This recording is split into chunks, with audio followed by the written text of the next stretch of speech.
আসসালামু আলাইকুম ভিউয়ার্স, আশা করি আপনারা সবাই ভালো আছেন। সবাইকে এসএম কোডিং ইনস্টিটিউটের পক্ষ থেকে আমি সাদ সিএসএস টিউটোরিয়াল পর্বে জানাই স্বাগতম, অনেক অনেক শুভেচ্ছা। ধারাবাহিকভাবে এটি আমাদের সিএসএস এর 19তম পর্ব এবং আজকের পর্বে আমরা দেখব সিএসএস এর অল কাইন্ড অফ সিলেক্টর। ঠিক আছে, তো চলুন শুরু করা যাক আমাদের আজকের এই ভিডিওটি। তো সিলেক্টর মেইনলি জিনিসটা কি আমরা জানি। এখানে যেটা আমরা লিখি সাপোজ হচ্ছে গিয়ে ডিভ অথবা বডি, এখানে যে জিনিসগুলো আমরা লিখি সেগুলো হচ্ছে গিয়ে সিলেক্টর। এখন সিলেক্টর লেখার অনেকগুলা নিয়ম আছে, ঠিক আছে। আমরা অনেকটা ওয়েতে আমরা সিলেক্ট করি, কারণ হচ্ছে গিয়ে আমাদের ওয়েবসাইটে বা আমাদের ওয়েব পেজে তো জাস্ট একটা যে বডি বা একটা ক্লাস দিয়ে বা একটা ক্লাসের আন্ডারে একটা ক্লাস যদি থাকে, তখন ওইটাকে কিভাবে ধরতে হয় বা সিলেক্ট করতে হয় সব জিনিস আমরা আজকের এই ভিডিওতে দেখব। তো তার জন্য আমি জাস্ট নোটপ্যাডটা ওপেন করতেছি।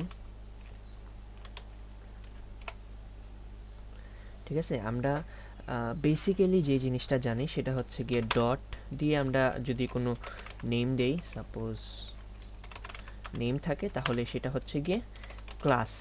ঠিক আছে, সেটা ক্লাস বোঝায়। আবার যদি হ্যাশ থাকে, হ্যাশ নেম থাকে, তাহলে সেটা আইডি বোঝায়। একদম সিম্পল যে জিনিসটা। ঠিক আছে, তারপর আমি আরেকটাও বুঝাইছি, সেটা হচ্ছে গিয়ে জাস্ট অ্যাস্টারিস্ক বা স্টার চিহ্ন দিলে সেটা একটা হচ্ছে গিয়ে আমাদের সিএসএস এর ইউনিভার্সাল সিলেক্টর। ঠিক আছে, ইউনিভার্সাল সিলেক্টর অর্থাৎ সবগুলাকে একসাথে সিলেক্ট করে।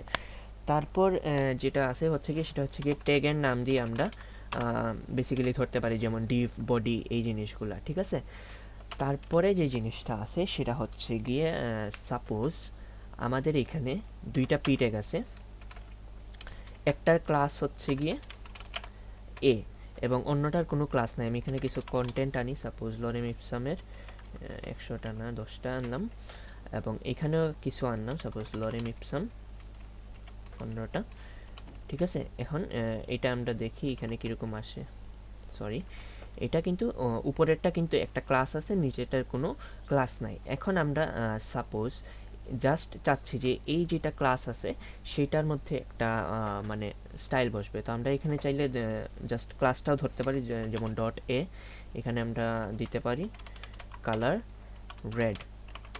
ঠিক আছে, তাহলে দেখেন উপরেরটা কালার রেড হয়ে যাবে। এটাকে আরেকটা ওয়েতে সিলেক্ট করা যায়, সেটা হচ্ছে গিয়ে যতগুলা পি আছে, ঠিক আছে, যতগুলা পি আছে, পি এর মধ্যে থাকা কন্টেন্টগুলা সব কালার রেড হয়ে যাবে।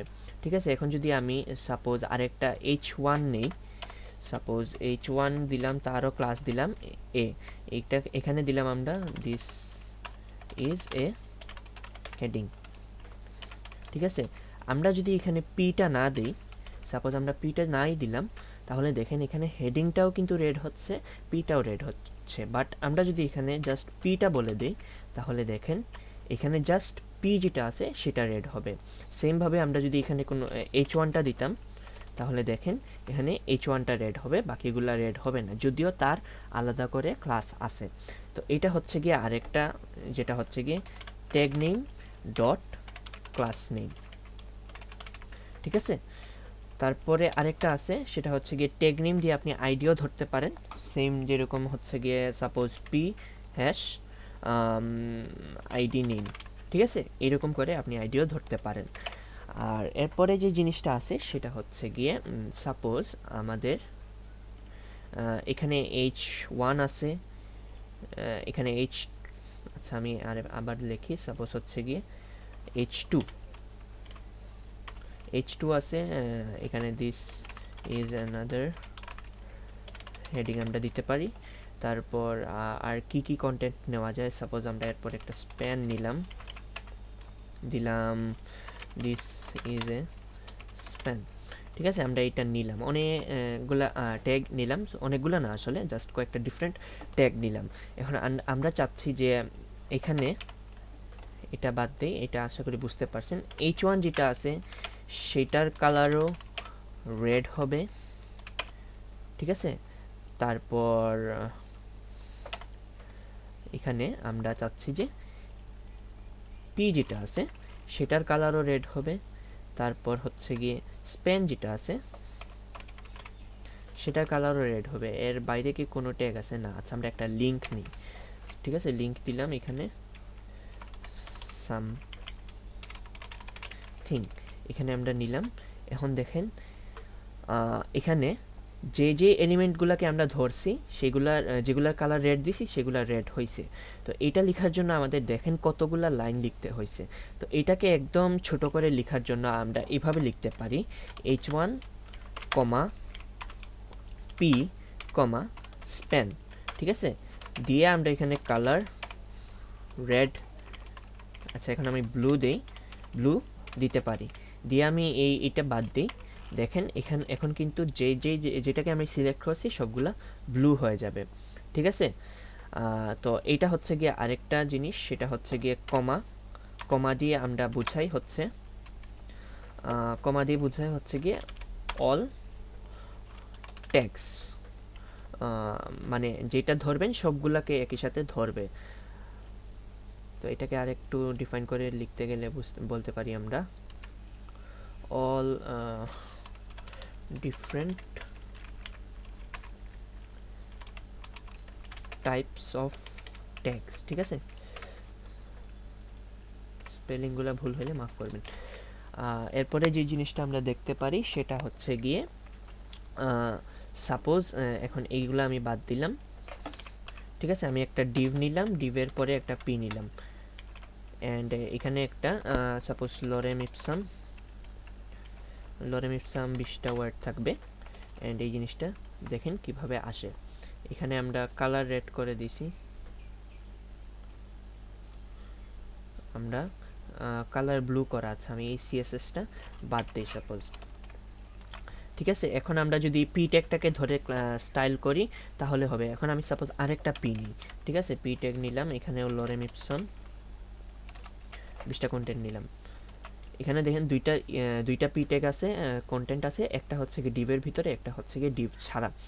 তো আমি যদি এখানে পি ট্যাগটাকে ধরে যদি বলি কালার রেড, ঠিক আছে, তাহলে দুইটাই কিন্তু কালার রেড হয়ে যাবে। বাট আমরা যদি এখানে একটা জিনিস স্পেসিফিক করে দিই যে ডিভের ভিতরে যেই পি থাকবে শুধু সেই রেড হবে, তাহলে আমরা এখানে লিখতে পারি ডিভ, ঠিক আছে, একটা স্পেস দিতে পারি, তাহলে বুঝবে যে ডিভের ভিতরে যে পিগুলো আছে সবগুলার কালার রেড হবে। এখন দেখেন জাস্ট ডিভের ভিতরে যেটা ছিল সেটাই রেড হয়েছে। এটাকে তো আমরা এখানে লিখতে পারি স্পেস দিয়ে, এটা জাস্ট কিছু না, আমরা এরকম করে লিখতে পারি। এখন আরেকটা জিনিস হচ্ছে কি এটাকে জাস্ট আরও স্পেসিফিক করে দেওয়ার জন্য আমরা এই সাইনটা ইউজ করি, অর্থাৎ গ্রেটার দেন সাইন। এই সাইনটা দিয়ে বোঝায় যে পি টেকটার কালার রেড হবে, এটা ঠিক আছে, বাট যেটার প্যারেন্ট ডিভ, ঠিক আছে, এর প্যারেন্ট কিন্তু ডিভ হইতে হবে, ঠিক আছে, এটাই বোঝায় মেইনলি। তো দুইটা জিনিসই সেম, বাট এটাকে আরেকটু স্পেসিফিক করার জন্য আমরা এই সাইনটা ইউজ করি। এখন আমরা এখানে লিখতে পারি এটা ইউজ করা হয় স্পেসিফিক করার জন্য, স্পেসিফিক চাইল্ড এলিমেন্ট, ঠিক আছে, স্পেসিফিক চাইল্ড এলিমেন্ট। তারপরে যে জিনিস এরকম এখন আরও অনেকগুলো থাকতে পারে। সাপোজ পি এর ভিতরে এখন আপনি আরেকটা এ ট্যাগ নিছেন, এ ট্যাগের মধ্যে লিখছেন সাদ। এখন আপনি সরি আপনি আরেকটা ইয়ে করতে পারেন, সেটা হচ্ছে এ। এখন এখানে দেখেন এখানে যে সাদ কথাটা আছে সেই কিন্তু জাস্ট রেড হয়েছে। এরকম আমরা আরও স্পেসিফিক করে এই জিনিসটা ধরতে পারি, বাট আমরা যদি এখানে নাও দেই তাহলেও কিন্তু এটা কাজ করবে, ঠিক আছে। আমরা রিলোড দিই, এটা কাজ করবে। তো এখন আমরা আরেকটা সিলেক্টর দেখব, সেটা হচ্ছে গিয়ে প্লাস, ঠিক আছে। এখন আমরা এই জায়গায় আগে বুঝি জিনিসটা কীরকম হয়। সাপোজ আমি এখানে এটা বাদ দিলাম এবং ডিভের মধ্যে প্লাস দিলাম। তো এই জিনিসটা দেওয়ার পর এখানে একটা রিলোড দেন, দেখেন এখানে কি আসে।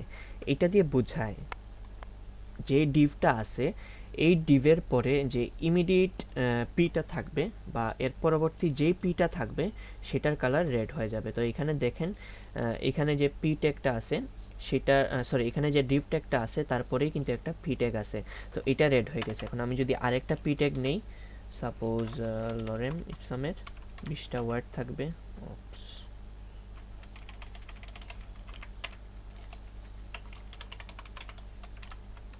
ঠিক আছে। তো এটাকে আমি সেভ দিই। এখন দেখেন পরে কিন্তু আরেকটা পি ট্যাগ আছে, বাট এটার কালার রেড হয় নাই, ঠিক আছে, কারণ হচ্ছে গিয়ে এইটার জাস্ট ডিভের ইমিডিয়েট পরে যেটা আছে সেটা রেড হয়েছে। এখন আমি যদি আমার HTML এ, তো আশা করি আপনারা জিনিসটা বুঝতে পারছেন, এটা হচ্ছে গিয়ে equal to immediate element after the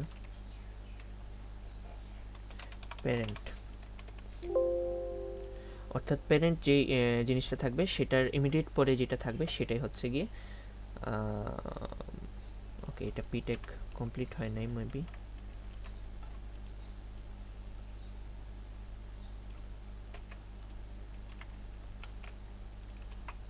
ঠিক আছে, তো এখন আমি সাপোজ এই পিটেকটাকে ডিভের উপরে নিয়ে যাচ্ছি। ঠিক আছে, আরেকটা পিটেক বানাচ্ছি, সাপোজ এটা ধরে নেন আরেকটা পিটেক।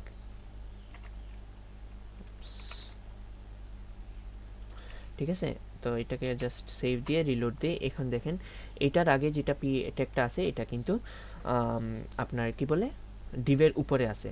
এখন আমরা চাচ্ছি যে ডিভের যে উপরে আছে পিটা সেটা কালার হবে, তো তার জন্য আমরা এইটা দিতে পারি। এই সাইনটার নাম কি আমি জানি না, বাট এই সাইনটা যখন আমরা দিব তখন ওকে একটা মিনিট, ওকে সরি একটা জিনিস ভুল হয়েছে, সেটা হচ্ছে গিয়ে আমি এইটা পরে আসতেছি, এখানে যে উপরে নিয়ে গেছি সেটা পরে আসতেছি। আমি চাচ্ছি যে এখানে যতগুলা পি থাকবে সবগুলাকে কালার করা হবে, তো এটার জন্য আমরা এই সাইনটা ইউজ করি, অর্থাৎ ডিভ এইটার পরে যতগুলা পি আছে সবগুলার কালার রেড হয়ে যাবে। ঠিক আছে, তো এখানে দেখেন বেসিক্যালি রেড হয়ে আছে। আমি যদি এখানে আরেকটা চেঞ্জ করি, সাপোজ গ্রিন, তাহলে এটা গ্রিন হয়ে যাবে, অর্থাৎ পি ট্যাগের পরে যেটা আছে ডিভের ভিতরে যে পিটা আছে সেটার পরে যেগুলো আছে।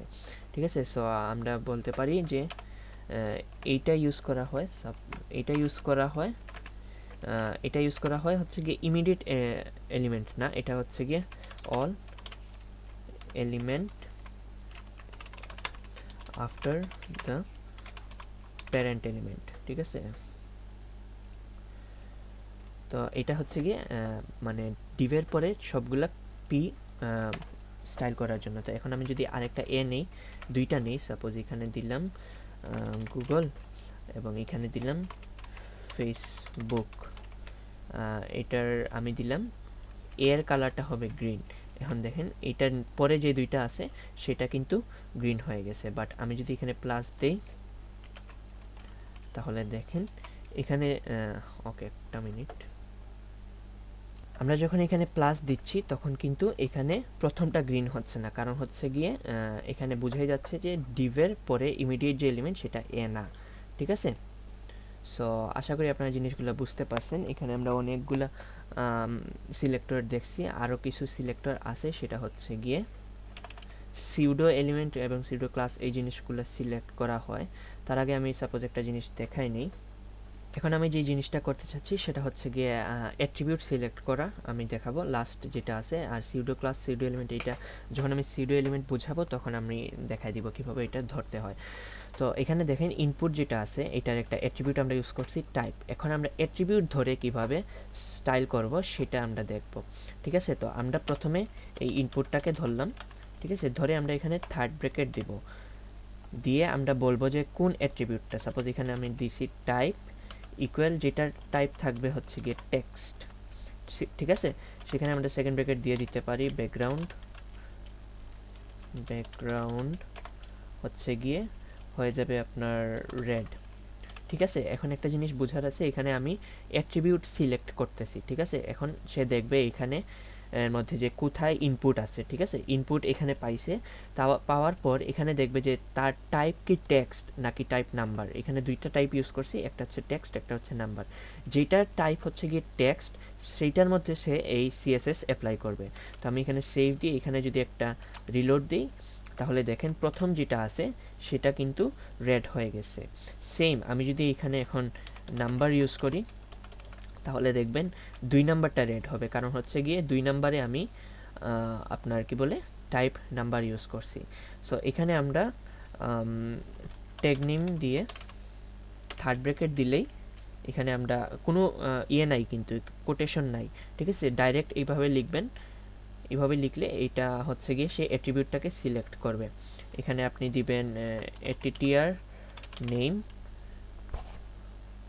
তারপর হচ্ছে গিয়ে ইকুয়াল দিয়ে আপনি ভ্যালু দিতে পারেন। তো এটার আরও অনেকগুলা সিলেক্টর টাইপ আছে। আপনি যদি এখানে লিখেন যে all kinds of selector in CSS, এখানে লিখলে আপনি দেখতে পারবেন। এই রেফারেন্সে যাবেন, রেফারেন্সে গেলে দেখতে পারবেন এখানে অনেক ধরনের এলিমেন্ট আছে, অনেকগুলা সিলেক্টর আছে, এরকম আমরা সিলেক্ট করতে পারি। এই যে দেখেন, এই যে অ্যাট্রিবিউট, ভ্যালু, তারপর হচ্ছে গিয়ে এই জিনিসগুলো, আর এগুলো হচ্ছে গিয়ে সিউডো ক্লাস এলিমেন্ট। এই জিনিসগুলো আমরা নেক্সট ভিডিওগুলোতে দেখব। সো আশা করি আপনার জিনিসগুলো বুঝতে পারছেন। এই জিনিসটা সিলেক্টর নিয়ে কাজ করাটা অনেক ইম্পর্টেন্ট, কারণ হচ্ছে গিয়ে আমরা অনেক সিএসএস যখন লিখবো বা আমাদের HTML টেমপ্লেট যখন অনেক বড় থাকবে, তখন সেখানে আমাদের সিলেক্ট করে স্টাইল করাটা কিন্তু একটু ঝামেলার হবে।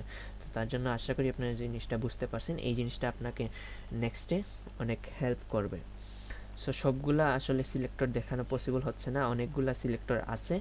এখানে দেখেন এগুলা $সাইন ইকুয়াল দিয়ে কি বোঝায়, এই জিনিসগুলা এখানে আপনি যদি একটু পড়ে নেন তাহলে বুঝতে পারবেন। যদি এই জিনিসগুলো যেটা দেখাইছি এটা যদি বুঝে থাকেন, তাহলে এটা নিচে থেকে পড়ে আশা করি আপনারা বুঝতে পারবেন। সো আশা করি জিনিসগুলো আপনারা বুঝছেন এবং এটা বেশি করে প্র্যাকটিস করবেন। আর দেখা হচ্ছে নেক্সট ভিডিওতে সিএসএস এর সিউডো এলিমেন্ট নিয়ে আমরা কথা বলবো। টিল দেন ভালো থাকেন, সুস্থ থাকেন। আল্লাহ হাফিজ সবাইকে।